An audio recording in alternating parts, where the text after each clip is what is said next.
ఈ వీడియోలు చూస్తున్న ప్రతి ఒక్క నా సహోదరులందరికీ హృదయపూర్వక వందనములు. అయితే నేను ఈ దేవుని సేవకి ఎలా వచ్చానన్నది మీ అందరికీ ఒక సాక్ష్యం రూపంలో చెప్పాలి. ఎందుకంటే నేను ఒకప్పుడు పచ్చి తాగుబోతునండి.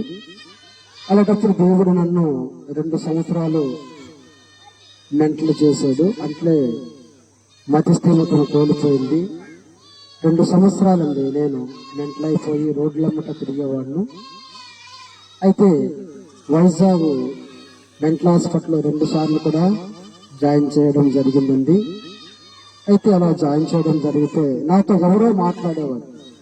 ఎవరు అనుకో నేను ఇప్పుడు రోడ్లమ్మట తిరిగేవాడు.